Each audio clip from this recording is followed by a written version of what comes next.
এখন হাতাহাতি পর্যায়ে চলে গেছে। শিহাব সাহেবের সাথে তর্কটা মুখে নাই। শিহাব ভাই, আই লাভ ইউ, আমি তোমাকে ভালোবাসি। শিহাব সাহেব সম্পর্কে বলতে গেলে তার সাথে আমার আসলে তর্কই হয়, ভালোবাসা প্রচন্ড তর্ক হয়, এবং এটা তর্কটা দিনকে দিন বেড়েই চলেছে। হ্যাঁ, তো আমি খুব পজিটিভলি নেই, কারণ দিনের শেষে আমরা আবার মিলে যাই। তো এখন তো এটা মুখে নাই, এখন হাতাহাতি পর্যায়ে চলে গেছে। শিহাব সাহেবের সাথে তর্কটা মুখে নাই। ওয়ালটন আবারও মিলিনিয়ার অফারে ওয়ালটন ফ্রিজ কিনে আপনিও হয়ে যেতে পারেন মিলিয়নিয়ার। মিলিনিয়ার ছড়াছড়ি দেশ জুড়ে, এটা শুধু ওয়ালটনই পারে।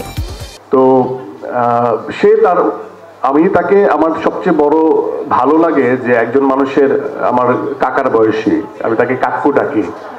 তার বয়স হয়েছে কিন্তু সে আসলে ভাবনার দিক থেকে অনেক আধুনিক। শিহাব ভাই চাইলে কথা বলতে পারেন, উসকুস উসকুস করতেছে, তর্ক জয়েন করতে পারতেছেন, আমি দেখতে পাচ্ছি। এটা বললি তো শিহাব সাহেব সম্পর্কে, কারণ প্রশংসার কথাটা আসবে এখন আর কি, যে আমার কাছে মনে হয় যে উনি যতই বয়স্ক হন না কেন, ওনার ভিতরে যে বাচ্চা সুলভ আচরণটা আছে এবং ওনার যে সফটওয়্যার প্রতিনিয়ত আপডেট হয়, তো এই জন্য উনি মনের দিক থেকে এবং কন্টেন্ট বলার ক্ষেত্রে উনি খুব আধুনিক, এবং ওই স্টাডিটা উনি রাখেন। এটা যদি আমি বলি শুধু স্ক্রিপ্টিং বা চিত্রনাট্য না, মিউজিক সেন্স তার খুব ভালো এবং সব কিছুর ক্ষেত্রেই। এবং অনেকে তাকে বলে হিট মেশিন, আমার কাছে মনে হয় যে উনি আসলে সময়টা ধরতে পারে যে এই টাইম লাইনে আসলে কি ডেলিভার করতে হবে, এবং একই সাথে তার যে যারাই কাজ করেন তাদেরকে দিয়ে উনি কাজটা বের করে নিয়ে আসতে পারেন। আর অনেক লিমিটেশন আছে, সেটা এখানে বলা যাবে না, সেটা পার্সোনালি বলতে হবে। তো সোফার উনি আমাকে অ্যাজ এ পারফর্মার অনেক স্নেহ করেন এবং সম্মান দেখান, এবং যত তর্ক বিতর্ক যাই হোক না কেন, অ্যাজ এ ডিরেক্টর আমি তাকে প্রচণ্ড সম্মান করি, এবং তার প্রতি আমার অবশ্যই আস্থা আছে এবং আমাদের সকলের আস্থা আছে। শিহাব ভাই, আই লাভ ইউ, আমি তোমাকে ভালোবাসি। Same here. তো আর যদি বলি কো আর্টিস্ট বললে অনেক দীর্ঘ হবে। সেখানে আমার যে আমাকে যে নাটকে নিয়ে আসছিল, অভিনয় জগতে নিয়ে আসছিল, যার নাম, যার হাত ধরে আমি আসছি, একজন গাজী রাকায়েত, ঘর ছাড়া নামে একটা ধারাবাহিক দিয়ে আমার পদচারণা নাটকে, উনি আমার সামনে বসে আছে। তো আমি খুব ব্লেসড যে আমার প্রথম ছবিতে আমার এই সৌভাগ্য হয় নাই, আমার দ্বিতীয় ছবিতে আমি তার সাথে স্ক্রিন শেয়ার করতে পারছি। সো রাকায়েত ভাই শুধুমাত্র উনি আমার গুরু না, আমি যখন একদম ছোটবেলায় যখন দেখতাম স্ক্রিনে ওনার বড় চুল, সো আমার কাছে সবার থেকে আলাদা ওনাকে লাগতো, যে ওনার যে এক্সপেক্টারটা ওনাকে আমার ডিফারেন্ট লাগতো, এই জন্য আমি বেশি করে তাকে দেখতাম।